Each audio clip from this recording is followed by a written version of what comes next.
Olá pessoal, tudo bem? Professor César falando.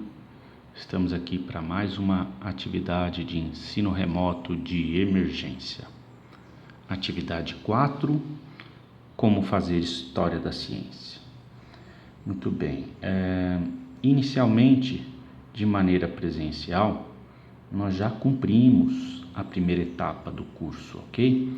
Que é a etapa das definições. Agora, o que norteará nossas próximas discussões é a questão do como fazer história da ciência. Qual que é a importância da história da ciência para o mundo contemporâneo e para que história da ciência? Ok? Então, são essas 3 perguntinhas que vão nortear as nossas próximas discussões. Na parte inicial do curso, a gente trabalhou um pouco a questão do que é.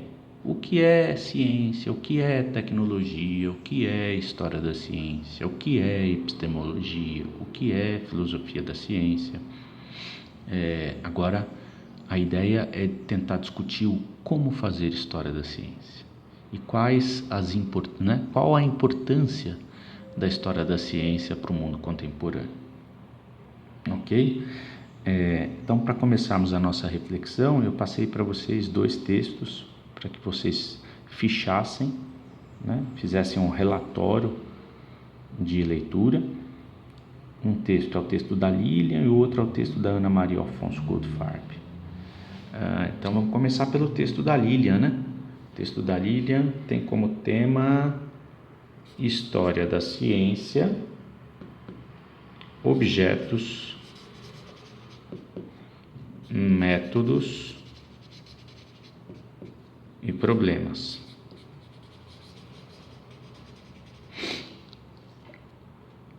O objetivo do vídeo de hoje é discutir brevemente esses 2 textos, tá? E aí, posteriormente, a gente vai pensar essas considerações de maneira aplicada, num estudo de caso, para que você consiga entender melhor as ideias desses 2 textos. Muito bem, então vamos começar pelo texto da Lilian. Ali, já de forma, ali no começo, no resuminho, né? Ela já fala, já dá na lata o que é, o que ela pretende fazer, né? Qual que é o objetivo do trabalho, do artiguinho dela? É auxiliar o trabalho do historiador da ciência, né? Então, por isso que esse texto é bem interessante para a gente entender ou começar a pensar sobre como fazer história da ciência. O que é um trabalho de história da ciência de verdade? É isso que está por trás desse texto, né? Esse texto ajuda a gente a entender um pouco a respeito de como é que a gente faz história da ciência de verdade. Muito bem. Então, ali na introdução,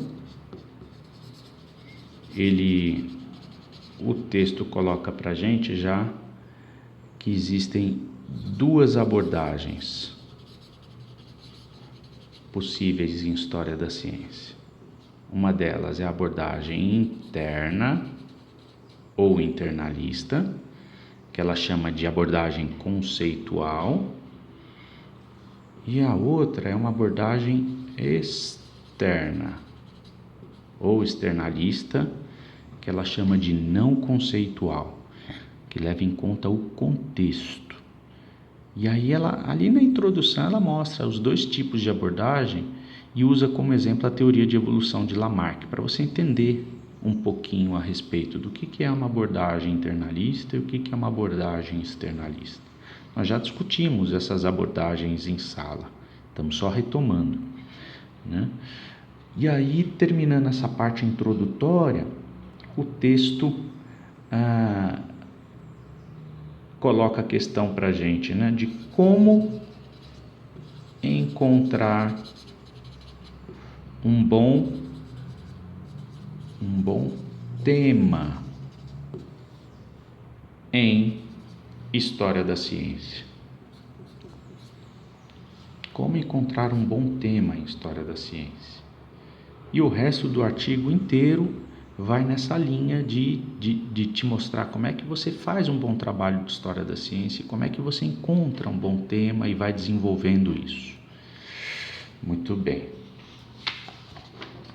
Então ela vai trabalhar ali inicialmente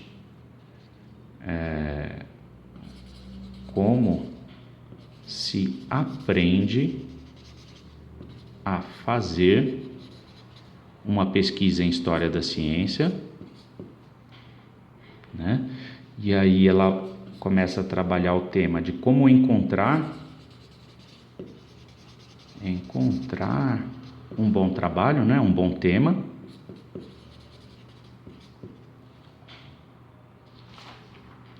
Ela dá dicas preciosas ali pra gente. Depois, ela vai falar um pouquinho sobre os tipos de fontes de pesquisa em história da ciência. Ela fala ali que existem fontes primárias, fontes secundárias, né? A fonte primária é o texto original do autor que a gente está fazendo análise, né? E aí ela vai entrar na questão da pesquisa bibliográfica. Olha lá, pesquisa bibliográfica. Nessa parte do artigo, ela dá dicas preciosas de como é que você encontra fontes primárias, né? Fala um pouquinho lá sobre as bases de dados.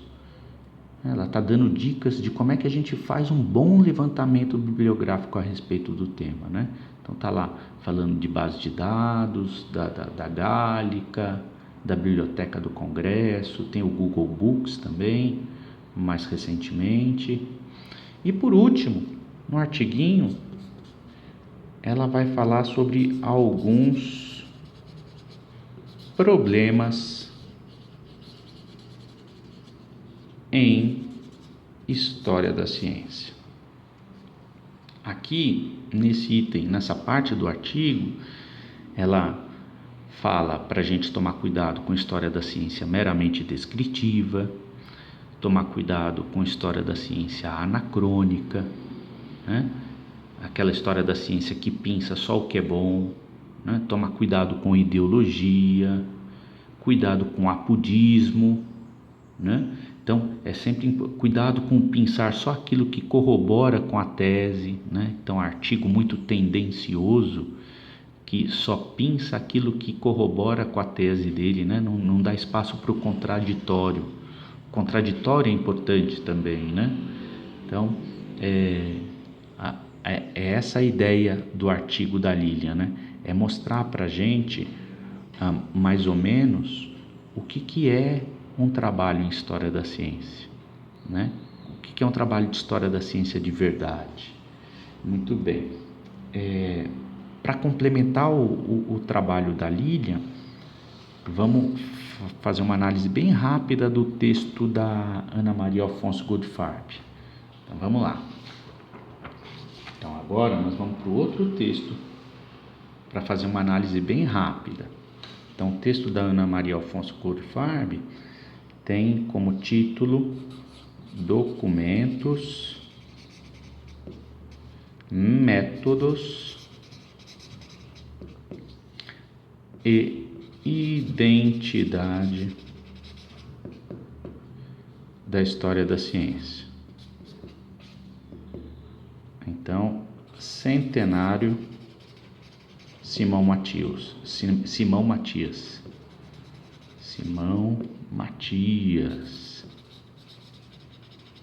Esse é o título do artigo. A autora é Ana Maria Alfonso Goldfarb.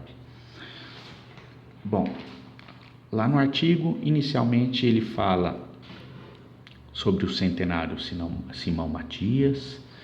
Depois ele fala pra gente um pouquinho sobre documentos. E aí é que vem a parte principal do texto que eu queria comentar com vocês, né? o terceiro item, ele fala sobre algumas considerações a respeito, né, ou sobre as esferas de análise em história da ciência,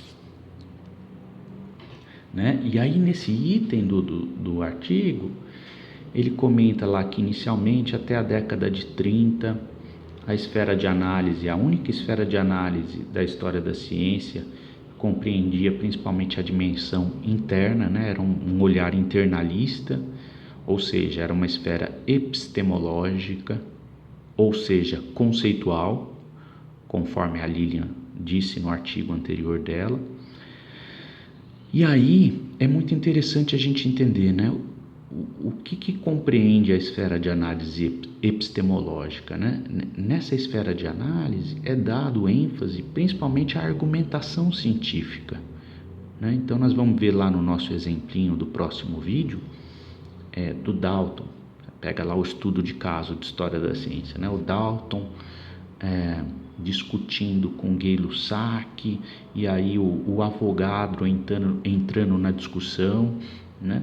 Então, quando o meu texto dá ênfase no debate científico, né, nesse debate interno da ciência, você tem uma esfera de análise epistemológica, né? E aí, no artiguinho da Goldfarb, ela dá a dica que entre as décadas de 30 entre as décadas de 30 e 60, surgem novas esferas de análise, né?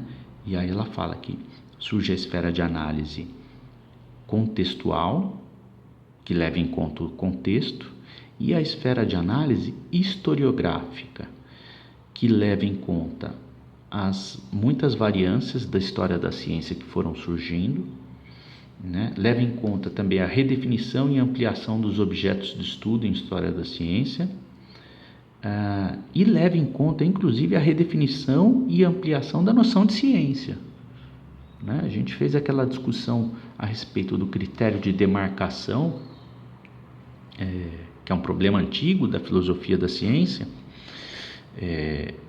Então, quando você leva isso em consideração, você amplia a noção do que é científico e do que não é científico, né? Aquela questão da ciência versus pseudociência. Isso a gente já tocou um pouquinho em sala de aula, tá? Então, o que fica para casa, né? O que fica como entendimento? Se a gente pudesse fazer um desenho para tentar entender o que está dizendo esses dois textos, né? A gente podia desenhar assim, né? Então, você tem o que é um novo olhar do historiador da ciência. Você tem as esferas de análise. Você tem a esfera epistemológica,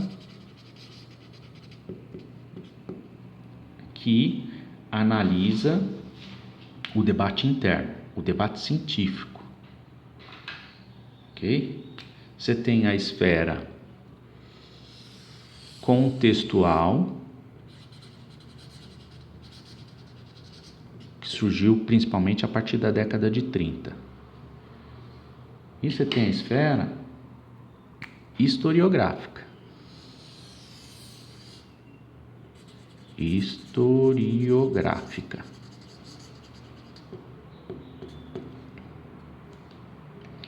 Muito bem. Um trabalho em história da ciência moderno, ele tá aqui, ó. Ele tá aqui, ó, nessa interface, né? Ele tem esse tipo de olhar que a gente está vendo aqui, né? Ele leva em consideração, quando ele vai fazer uma análise de um aspecto da ciência, olhando no retrovisor, olhando para a história, né? Não basta ser uma análise meramente descritiva, né? Então, história da ciência de verdade não é meramente descritiva, contando, né? Ah, e tal data fulano de tal fez tal coisa, tal data fulano de tal fez tal outra coisa. Não, não é desse jeito. A história da ciência de verdade, além de, né, vai além do aspecto meramente descritivo. Então, você tem o debate epistemológico, né, o debate científico, que é riquíssimo para que a gente consiga entender, né? Você tem o contexto que interfere, né, no processo de construção da ciência, e você tem a esfera historiográfica para analisar e desenvolver um bom trabalho de história da ciência, tá? Então, é mais ou menos isso que eu queria mostrar para vocês, pensando nos dois textos, o da Lilian e o da Anna Goldfarb, né? No próximo vídeo, o que a gente vai fazer? A gente vai tentar mostrar um exemplo de como é que isso se materializa, né? Então, de que maneira se materializa o olhar do historiador da ciência moderno, né, de modo a estar nessa interface, né? Então, a ideia é, a partir de um estudo de caso, mostrar como é que um trabalho de história da ciência faz uma análise epistemológica, contextual e historiográfica ao mesmo tempo. Tudo bem? Espero que tenha ficado claro. Acho que vai ficar mais claro ainda quando a gente fizer o estudo de caso nos próximos vídeos, e aí a gente retoma isso aqui, né? O tio vai falar assim, olha, tá vendo o que é uma esfera epistemológica? Ó, tá vendo o que é uma análise epistemológica, o que é uma análise contextual, o que é uma análise historiográfica? A gente vai fazer isso de maneira aplicada. Tudo bem? Então, pessoal, eu vou ficando por aqui e até o nosso próximo vídeo.